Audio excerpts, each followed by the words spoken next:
This is an exercise most people don't do that really affects how they learn the handstand.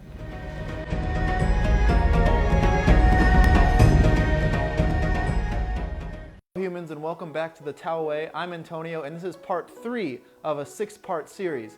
If you missed part 1, part 2, or my wrist routine, you can find all those videos in the description down below. Watch those first, then come back to this video. In today's video, we're going to talk about developing strength and endurance in the handstand position, and we're going to take part 1, part 2, and part 3, put them together and give you a beginner handstand routine. So stay tuned for that. At the end of the video, I will go over a beginner handstand routine.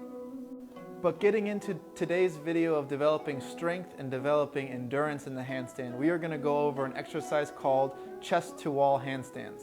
Now, a lot of people do not do this exercise, or they don't do it to the fullest of their ability. So what I mean is, if somebody's having trouble with their handstand, people will come to me and say, I can't hold my handstand. And then I ask, how long is your chest to wall handstand?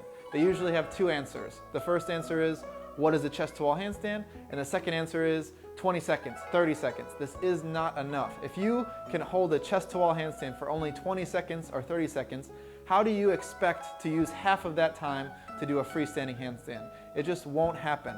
So we really want to work up to consistent 60-second holds against the wall with minimal effort in the correct body alignment, and then we will be able to hold a freestanding handstand for 10 seconds, 20 seconds. But we need to work on the strength aspect first. We want to take care of the strength and the endurance part of the handstand so that when we work on the freestanding version, this strength and endurance is no longer a problem. If it is a problem, then we're juggling too many things at one time. We have to worry about our strength depleting, our endurance depleting, and the balance. That's too much. So we take care of the strength and endurance at the same time with the chest to wall handstand. After this is built up to 60 seconds, and I'll go into later in this video how many sets you should do, how many rests, things like that. But once this is built up, then we can get into the freestanding stuff. Before we get into the progressions of the chest to wall handstand, I want to go over an important part of the hand. So when we place the hand on the ground, we want to make sure that this whole palm is on the ground and our fingertips are on the ground. Now, if you want to grip the floor, this middle joint can come off, and that is no problem, but we do not want that palm coming off at all. If I do that, it is very hard to balance. You, of course, can balance, especially if you're an advanced practitioner, but when you're just starting out, and if you want to go into one-arm work, it is much more advantageous to have the whole hand down. You have a bigger surface area, you have more places to balance, so keep this in mind when you do any type of handstand work, chest to wall included.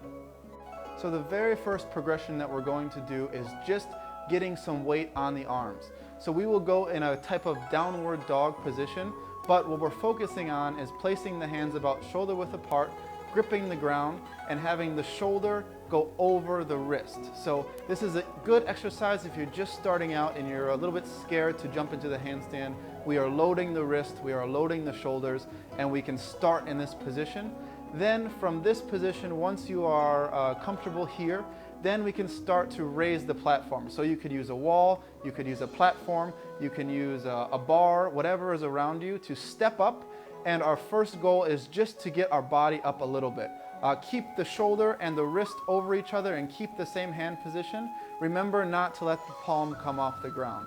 Once this is good, then we can actually straighten our legs and put the hip in alignment. So then the hip, the shoulder, and the wrist are all in one line. This is what we're going for. Now, based on your mobility, you may have a curve in the back, you may have a straight back.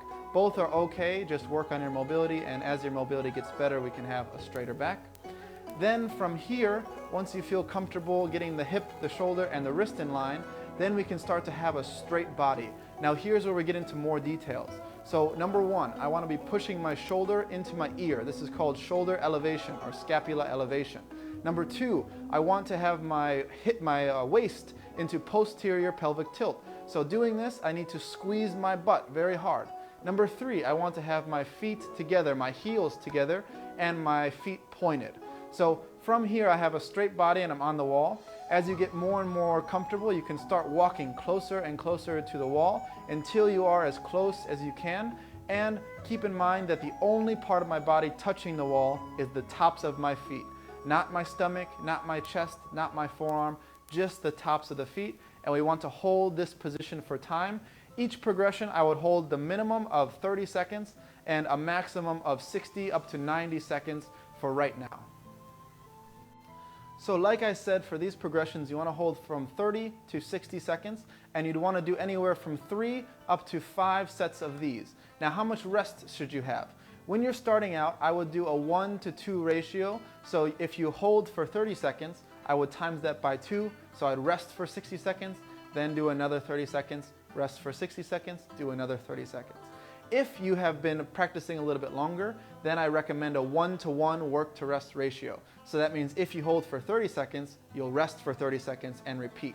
We're really conditioning that position. We want to build up to a high level. So the goal is the full position with the chest to wall handstand for 60-second holds, and you would be using a 1-to-1 work to rest ratio. So you'd be working for 60 seconds, resting for 60 seconds. And we do something called a 5 in 10.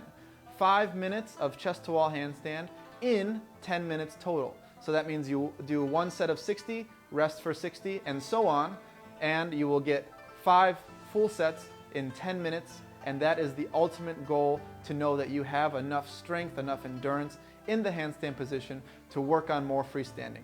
Now, that doesn't mean that you can't also work on freestanding in this step, but that's one of the goals that we're going to here.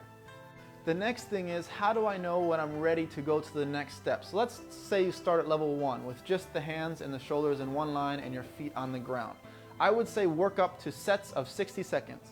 Once you can do 3 sets of 60 seconds with minimal rest, about 60 seconds of rest, then you can try the wall progression. Once you can get up to 60-second holds, then you can try the full progression. Once you can get up to 60-second holds, then you can go closer and closer to the wall. Once you can do 60-second holds, then you can start to reduce the rest. So let's say you start there, you work up to 60 seconds, then you go on to progression 2. I wouldn't start at 60 seconds at progression 2. I'd go back down to 30 seconds, work my way back up. Then the next progression, I'd go back down to 30 seconds, work my way back up to 60 seconds, and so on until you can get the full chest to wall. Some people can skip all of the beginning steps and go straight to chest to wall, and they can get 30 seconds, 40 seconds. But some people are not so talented, not so lucky, and they have to start at the first progression. But this is a good thing. You get to see the whole little progression go. A lot of achievement, a lot of sense of success, because you worked through those progressions and you started from very low and now you have a very good position.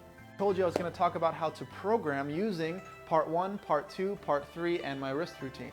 So here is my idea of a beginner routine. Number 1 is the wrist routine. Go to this video, look at the wrist routine, pay attention to the details, and I will do 2 sets of 10 reps of the wrist routine. This is to prepare the wrist, make the wrist strong for hand balancing. So this would be my first exercise. Second exercise would be my alignment drills from the part 2 of this series. So I would do the alignment drill, the supine alignment and the prone alignment for anywhere from 2 to 4 sets of 10 reps for the prone and 30 to 60 seconds for the supine. So after this is done, then I would go into chest to wall, whatever variation that you would use, and I would do 3 to 5 sets of 30 to 60 seconds. And then after this, if you watch part 1, you will see the froggy stand or the crow. I would do this as an easier balance at the end of your session to kind of really enhance that balance from your hands. And I would do about 15 to 30 seconds for 3 sets. And this would be an excellent routine. It would take anywhere from 20 to 45 minutes, I would say, depending on how long you rest, things like that. But I think this is a very good beginner routine, especially if you don't have much experience on your hands. Any questions about part 3 of the video, please let me know in the comments down below. I try to answer every question that I have. Next week we will have part 4.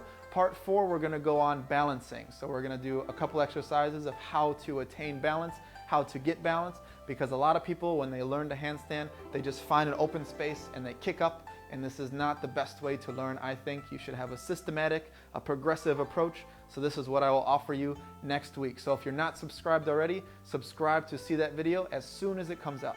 Hope you enjoyed the video, hope you found this very useful, and that's the session. Wow,